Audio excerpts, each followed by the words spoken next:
Yo Billy Zoners, balik lagi sama gue di Billy Zone, channel paling asik buat ngupas tuntas alur cerita light novel favorit kalian. Di episode sebelumnya, kita udah lihat gimana Touka dan Kaisar Jin mulai ngebangun aliansi strategis mereka. Nah, di episode kali ini, obrolan mereka di gudang besar bakal makin panas. Jin bakal ngebongkar semua info intelijen terbarunya soal para pahlawan di Alion. Siap-siap. Karena ini bakal jadi episode yang penuh dengan pertukaran informasi krusial dan penentuan target utama selanjutnya. Jangan lupa klik like, subscribe, dan nyalain loncengnya ya. Langsung aja kita masuk ke ceritanya.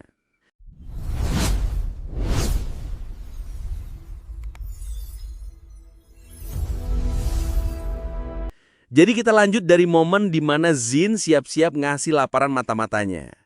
Dan info pertama, soal Takuto Kirihara. Jin konfirmasi kalau Kirihara emang udah berkhianat dan gabung sama Raja Iblis. Tapi, Jin kira kalau Kirihara itu cuma dimanfaatin dan nanti bakal dibuang sama Raja Iblis. Jelas, dia nggak tahu kenyataan yang sebenarnya. Setelah itu, mereka ngebahas soal Takao bersaudari. Jin bilang kalau hilangnya Hijiri itu lebih ngekhawatirin. Touka yang pinter banget main peran pura-pura cuma tahu dari Oyamada kalau mereka ngeberontak dan luka-luka. Dia sengaja nyembunyiin fakta kalau dia tahu di mana Hijiri dan Itsuki sekarang. Mereka berdua lalu setuju soal kronologi kejadiannya. Hijiri nyerang pas Vicious lagi lemah, tapi Vicious berhasil pulih dan ngelawan balik. Dan disinilah kita lihat cara pikir Jin sebagai seorang pemimpin sejati. Jin, yang jelas nggak tahu nasib pasti mereka, ngambil sikap yang pragmatis. Dia bilang, ada kemungkinan mereka masih hidup dan lagi jalan ke sini, dan aku bakal nyari mereka. Tapi, dia juga realistis. Dia bilang, terlalu berisiko buat ngandelin sepenuhnya keselamatan mereka dalam nyusun strategi perang. Dia nganggap mereka sebagai faktor yang nggak diketahui. Dia nggak mau ngebangun rencananya di atas harapan kosong. Dengan Kirihara yang berkhianat dan Takao bersaudara yang nggak bisa diandelin untuk saat ini, Jin dan Touka akhirnya setuju soal satu hal. Pahlawan kelas S yang tersisa, Ayaka Sogu, sekarang udah jadi kunci paling penting di perang ini. Jin ngungkapin info yang lebih gila lagi dari mata-matanya. Katanya Ayaka udah berantem 1 lawan 2, ngelawan Kirihara dan Raja Iblis sekaligus. Touka yang kenal Ayaka ngeyakinin Jin kalau Ayaka itu bukan tipe pembohong. Dia ngedeskripsiin Ayaka sebagai cewek yang jujur dan penuh kasih sayang, tapi juga berbahaya. Dan disinilah rencana baru mereka terbentuk. Jin ngungkapin kalau sekarang rencananya buat ngerekrut Ayaka itu bergantung sama pahlawan lain. Ternyata, Kobato Kashima dan Ikusaba Asagi udah ngeyakinin Jin kalau ada kemungkinan besar mereka bisa ngebujuk Ayaka buat pindah kubu. Karena Jin percaya banget sama Asagi, dia setuju buat ngasih mereka kesempatan. Gimana Billy Zoners? Bener-bener episode yang isinya pertukaran info tingkat tinggi ya. Kita lihat gimana Touka sekarang jadi yang paling banyak tahu soal situasi sebenarnya, dan dia pinter banget milih info mana yang mau dibagi. Dan sekarang fokus semua orang beralih ke Ayaka Sogo. Dia bener-bener jadi pusat gravitasi baru di perang ini. Baik Vicious, Jin maupun Touka, semuanya sadar kalau siapapun yang berhasil narik Ayaka ke pihaknya bakal punya keuntungan super besar. Touka dalam hatinya masih mikirin soal Ayaka. Dia ingat gimana Ayaka dulu satu-satunya yang ngebela dia. Dan dia sadar kalau Ayaka itu benar-benar jadi variabel tak dikenal yang paling bahaya. Dan Kaisar Jin dalam analisisnya yang sangat tajam, ngasih pandangan yang menarik. Dia bilang justru karena Ayaka itu jujur dan baik hati, itu yang bikin dia jadi nggak bisa ditebak. Kebaikan hatinya yang ekstrim bisa bikin dia ngelakuin hal-hal yang di luar logika. Menghadapinya secara langsung adalah sebuah kesalahan, kata Jin. Benar-benar analisis psikologis tingkat tinggi. Setelah itu, Jin dengan santainya nanya soal nasib Oyamada. Touka jawab super dingin, aku udah buang mayatnya tanpa jejak. Jin yang dengar ini nggak kaget, dia cuma nerima jawaban itu. Ini nunjukin kalau dia ngerti dan nerima sisi kejamnya Touka sebagai sekutunya. Touka lalu nanya, gimana Jin mau ngejaga ibu kota pas dia lagi perang nanti? Dan disinilah kita tahu satu rahasia penting. Jin dengan jujur ngaku kalau dia bakal langsung minta bantuan ke negara di ujung dunia. Ternyata, di balik semua kekuatannya, Miras sekarang lagi dalam posisi terisolasi dan butuh banget sekutu. Ini ngejelasin kenapa mereka baik banget pas negosiasi kemarin. Tuka juga sempat nanya soal kekuatan angkatan laut. Dan Zin ngejelasin satu lore penting soal dunia ini. Ternyata, sejak Raja Iblis muncul, lautan jadi sangat berbahaya. Banyak monster laut gede yang bangkit, dan terumbu karangnya juga berubah jadi aneh. Bikin kapal perang jadi nggak berguna. Inilah alasan kenapa semua perang di dunia ini cuma terjadi di darat. Di akhir, Zin sempat menyindir soal ada orang nekat yang coba kabur melalui pelabuhan Yonato. Kira-kira ini petunjuk soal apa ya? Jadi kita lanjut dari momen di mana Touka dan Zin lagi jalan-jalan di gudang besar. Mereka mulai ngebahas lagi soal ancaman-ancaman yang tersisa. Pertama, penunggang serigala putih. Zin muji banget pemimpin mereka yang baru, Sigmord Sigmus si serigala hitam. Dia bilang Sigmus ini hebat banget, sampai kakaknya sendiri yang dulu jadi kapten pengen ngasih tahta ke dia. Ini nunjukin kalau Sigmus ini bukan lawan sembarangan. Ancaman kedua, Nyantan Kipipat, kakaknya Nyaki. Zin ngakuin kalau dia adalah murid Vicious yang paling bertalenta. Tapi di sini Zin nunjukin sisi diplomatisnya. Dia janji ke Touka bakal ngelakuin apa aja biar Nyantan bisa selamat dari perang ini. Benar-benar gestur yang nunjukin rasa hormat ke aliansi mereka. Setelah ngebahas semua ancaman, Zin ngehela napas. Dia ngungkapin filosofi kepemimpinannya. Dia bilang, masa depan itu nggak bisa ditebak. Yang paling penting adalah gimana kita bisa tetap fleksibel dan siap ngadepin hal-hal tak terduga. Cara pikirnya ini bener-bener mirip banget sama Touka. Dan disinilah momen paling nggak disangka-sangka terjadi. Zin tiba-tiba ngebuka sisi pribadinya ke Touka. Dia ngeluh, rakyatku ngira aku ini dewa yang maha tahu. Susah banget buat menuin harapan mereka. Terus dia natap Touka dan bilang, kamu pasti ngerti kan posisiku? Gila, ini pertama kalinya Zin nunjukin sisi rapuhnya. Dia nganggap Touka itu setara sama dia. Orang yang bisa ngertiin tekanan jadi seorang pemimpin legendaris. Touka yang inget nasihat Seras ngebales dengan bijak. Penting buat ngebagi beban itu ke orang yang kamu percaya. Zin senyum terus bilang kalau untungnya ada 2 orang yang ngertiin dia. Siapa ya kira-kira? Dan setelah momen pribadi ini, Zin tiba-tiba berhenti jalan. Dia ngambil 2 ikat rambut panjangnya yang ngejuntai di dada, 1 di tiap tangan. Gerakannya penuh arti dan misterius. Dia kemudian ngejelasin ke Touka kalau 2 ikat rambutnya itu adalah simbol. Secara rutin, 2 kakaknya, Luheid dan Kaize, yang ngiketin lagi rambutnya. Ini adalah ritual buat negasin kembali komitmen bersama mereka. Dan disinilah kita tahu motivasi sebenarnya di balik pemberontakan Mira. Ternyata ini semua soal balas dendam keluarga. Zin cerita sejak kaisar kedua mereka dihina sama Vicious, semua kaisar Mira berikutnya dipaksa buat tunduk dan menderita. Vicious secara sistematis ngehancurin orang-orang di sekitar mereka. Garis keturunan mereka udah kayak dikuntuk sama Vicious. Pemberontakan ini adalah puncak dari penderitaan selama beberapa generasi.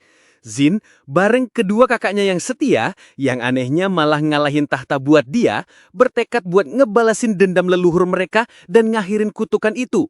Touka yang dengar semua ini jadi makin ngerti, tapi dia masih punya satu pertanyaan.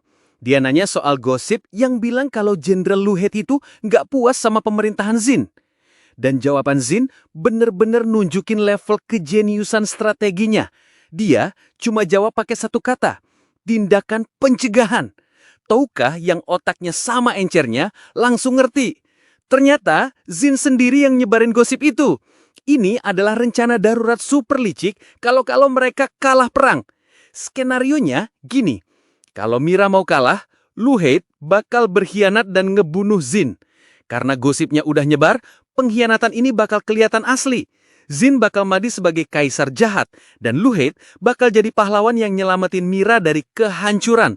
Dengan cara ini, meskipun Zin mati, kekaisaran Mira dan garis keturunannya bakal tetap selamat di bawah pimpinan Luheid. Bener-bener rencana yang udah mikirin kekalahan dari awal. Gila, bener-bener pengungkapan yang luar biasa ya. Jadi motivasi Zin itu dalam banget. Ini soal kehormatan dan balas dendam keluarganya selama berabad-abad. Dan strategi tindakan pencegahannya itu bener-bener di luar nalar. Dia udah siap buat ngorbanin nyawanya sendiri dan reputasinya demi nyelamatin negaranya. Ini nunjukin betapa hebatnya dia sebagai seorang pemimpin. Nggak salah kalau Touka sampai kagum. Touka juga nunjukin kecerdasannya karena bisa langsung nangkep rencana serumit ini. Hubungan mereka sebagai partner strategis bener-bener udah di level yang beda sekarang. Zin juga udah mikirin skenario yang lebih jauh lagi. Dia ngebahas gimana nanti kalau mereka menang perang. Ternyata dia punya rencana pengorbanan diri juga. Dia sadar kalau Mira menang, negara lain mungkin bakal benci dan nganggap mereka sebagai penjajah. Jadi, buat nyiptain perdamaian setelah kemenangan itu, Zin siap buat dieksekusi di depan umum. Dia mau jadi kambing hitam, biar semua kebencian tertuju ke dia dan negaranya bisa hidup damai setelah dia mati. Satu kepala buat perdamaian. Harga yang murah kan? Katanya. Bener-bener pemimpin yang udah mikirin semua kemungkinan sampai rela ngorbanin segalanya buat negaranya. Tapi Touka dengan otaknya yang pragmatis ngasih jawaban yang beda. Dia bilang, kalau gitu kamu cuma perlu menang. Dia nyaranin daripada dikorbanin, mending Zin manipulasi aja rakyatnya. Manfaatin citranya yang udah kayak dewa itu buat ngontrol opini publik. Zin yang dengar saran jahat tapi cerdas ini cuma bisa senyum kagum.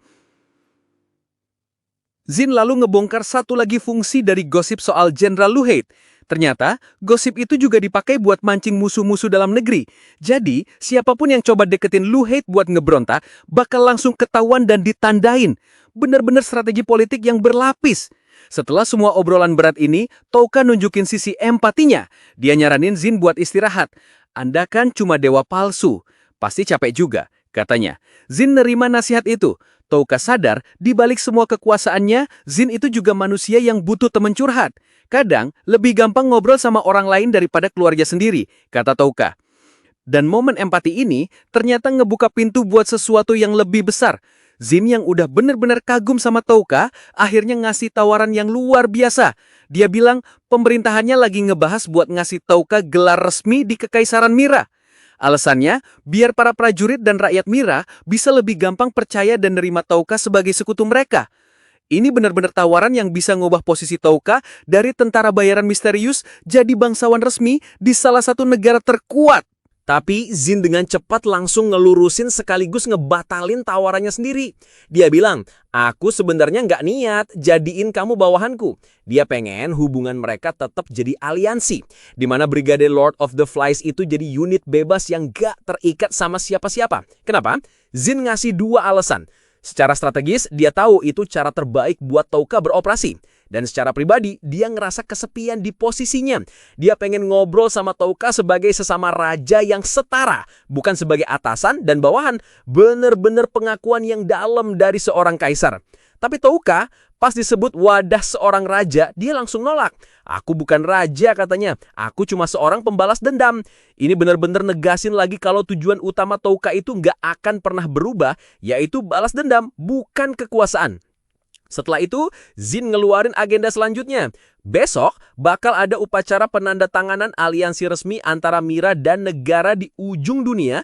Dan setelah itu, bakal ada pesta malam kecil. Dan Zin secara pribadi ngundang Touka dan Seras buat datang. Jelas, ini bukan pesta biasa. Zin punya tujuan khusus. Pertama, dia mau ngenalin Touka ke 3 dewan pemilih pangeran. 3 keluarga bangsawan paling kuat di Mira yaitu keluarga Dias, Ord, dan Siat. Tujuannya biar mereka percaya sama Touka. Kedua, dengan nunjukin kedekatan mereka di depan umum, Zin mau ngebangun citra kalau aliansi mereka itu kuat. Dan ketiga, dia mau nunjukin ke para bawahannya kalau dia udah tahu semua soal Touka biar mereka nggak khawatir lagi. Zin bilang, para bangsawan itu sebenarnya nggak punya masalah sama Touka. Mereka cuma pengen lihat dan nilai sendiri orang kayak apa sih Lord of the Flies yang legendaris ini. Zin ngaku kalau dia nggak peduli sama identitas asli Touka. Aku nilai orang dari kemauan, perkataan, dan tindakannya, katanya. Dan menurutnya Touka udah ngebuktiin kalau dia bisa dipercaya. Touka pun ngebales dengan tulus. Aku senang kamulah yang ngebrontak ngelawan Dewi. Ini benar-benar nunjukin rasa saling hormat yang dalam di antara mereka. Sambil ngobrol, Touka ternyata nggak cuma lihat-lihat, dia diam-diam ngumpulin sisa-sisa serangga kering dan tanaman aneh. Buat apa? Ternyata ini buat oleh-oleh untuk Erika. Dia ingat Erika pernah ngeluh kehabisan bahan langka. Bener-bener teman yang peduli ya, di tengah misi penting masih sempet mikirin sekutunya. Zin yang ngeliat ini ngejelasin kalau Mira sengaja nyimpen bahan-bahan aneh itu buat jaga-jaga kalau Vicus pakai racun kuno. Bener-bener nunjukin betapa waspadanya kekaisaran ini. Setelah mereka selesai lihat-lihat, Zin ngelakuin hal yang sangat mengejutkan. Dia ngebawa mereka ke sebuah kotak hitam mewah yang ternyata isinya harta pusaka keluarga kekaisaran Mira. Dan sebagai gestur kepercayaan, Zin nawarin Touka buat ngambil apa aja yang dia mau dari dalam kotak itu. Para pengawalnya sampai kaget lihat kaisarnya ngasih harta nasional gitu aja. Touka dan Munin lihat-lihat tapi ngerasa nggak ada yang berguna buat perang. Mereka juga sadar kalau ngambil harta nasional itu bisa ngerusak kepercayaan. Tapi tiba-tiba Seras terpaku. Matanya ngunci ke satu benda di dalam kotak itu. Sebuah batu permata transparan yang kelihatan kayak berlian biasa. Dia bergumam sendiri. Gak mungkin, apa yang salah satu benda ini lakuin di sini? Kata-katanya nunjukin kalau dia ngenalin benda itu, sesuatu yang super penting dan seharusnya gak ada di sana. Touka langsung nanya, benda apaan tuh? Dan Seras dengan suara gemeteran ngejawab kalau benda itu kemungkinan besar adalah air mata utama atau primal tear. Dan disinilah kita dapat lore drop keren soal dunia elf. Menurut legenda mereka, semua roh itu asalnya dari satu roh utama. Dan air mata utama ini adalah air mata dari si roh utama yang ngeteku jadi kristal. Ini benar-benar item dari dongeng yang dikira udah lama punah. Buat mastiin, Seras minta izin ke Kaisar Zin buat nyentuh batu itu. Dan pas jaringnya dekat, batu itu langsung bereaksi. Dia ngeluarin cahaya redup. Ini beneran asli, kata Seras. Yakin banget. Zin lalu cerita kalau item ini ternyata hadiah dari para elf buat kaisar pertama Mira dulu. Pantesan benda legendaris elf bisa ada di sini. Terus apa gunanya benda ini? Zin tanya. Dan Seras ngejelasin kekuatan sejatinya. Air mata utama ini bisa bikin roh yang terikat kontrak sama penggunanya jadi jauh lebih kuat.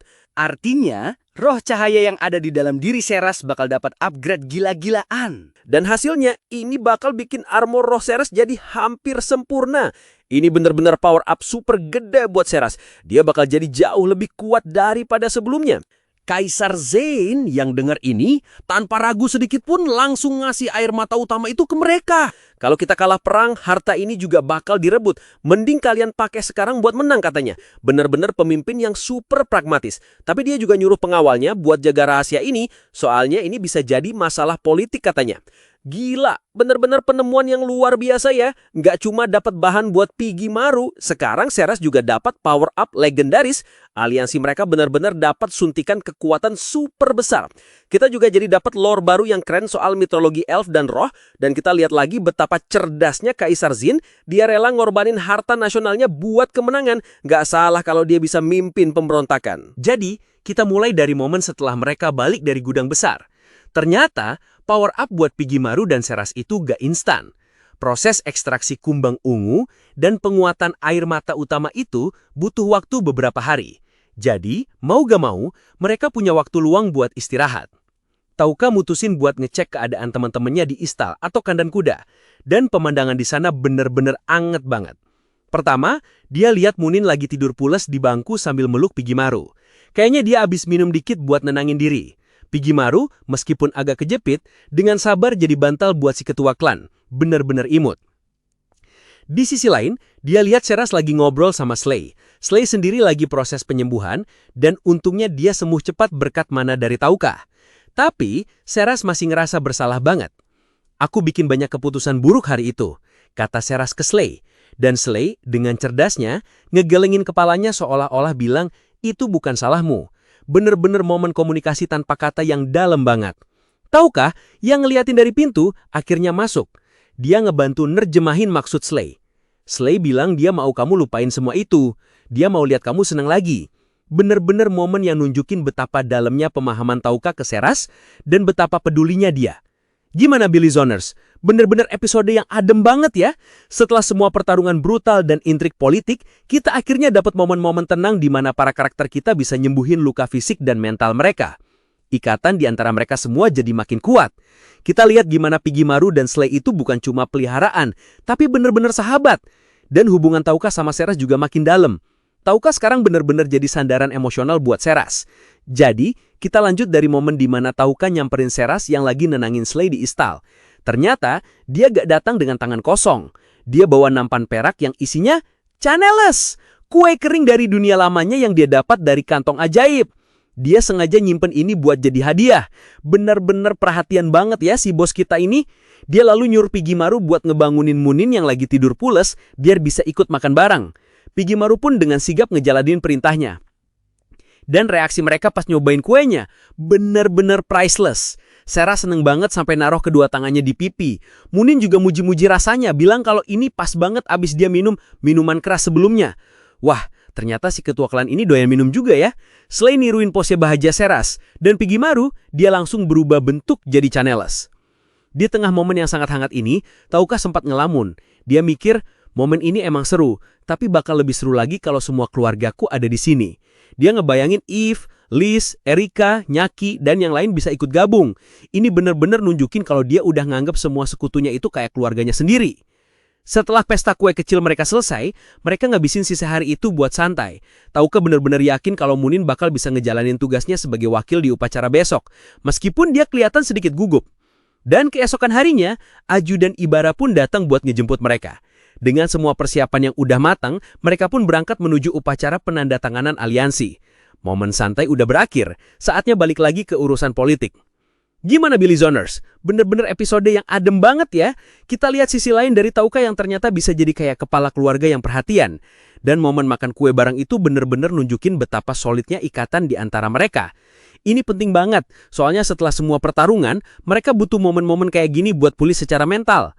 Sekarang, dengan semangat baru, mereka udah siap buat ngadepin acara formal selanjutnya. Gimana jalannya upacara penandatanganan aliansi nanti?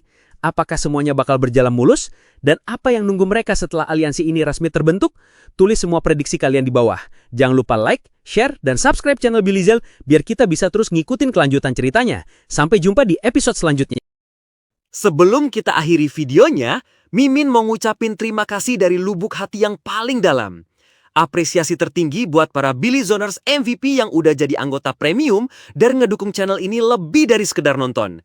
Shoutout sebesar-besarnya untuk Gali Setiaji, Siro JDS, Abdun Nasir, Kila Kili, Widzi Izumi, Doni Anggriawan, Halfi Ramadan, Eizel, Vian 01, Richie Vengeance, Yuda Arfa, Zaki Apriamsyah, Merah Kids Channel, Dark Zeon, Ronaldo, Adit 03, Riz Jian, Zak, Hiskia Mandey, Muhammad Abduh, Yuda Bakri, Ganteng Sangar X Korea, Aap Gokils, Zila, Ivan Lubis, IQ Master, Zaini, Diabolos 696, Putera, Nadira Putri, Safii ID, Sohib Kacong, Herianto, Wahyu JJ, Muhammad Ruslan, Muhammad Pahri, Agus Jazer, Elwin Makassar, Faisal Outlet, Reza Zer, Alfi Fadila Alfidru, Prema, Syamidun, dan Puspita Esi. Kalian luar biasa. Jujur, dukungan kalian bener-bener jadi bahan bakar utama yang bikin Mimin makin semangat. Nah, pasti banyak yang nanya, Min, apa sih untungnya jadi anggota premium? Jawabannya simple guys. Jadi yang pertama tahu, kalian bakal dapat akses awal ke video pembahasan Hazurewaku terbaru. Gimana caranya? Gampang banget. Langsung aja klik tombol gabung atau join yang ada di bawah video ini. Cuma dengan 4.000-an aja, serius, lebih murah dari segelas kopi sachet. Kalian udah bisa nikmatin episode baru lebih cepat dan jadi bagian super penting dari perjalanan Billy Zone ke depannya.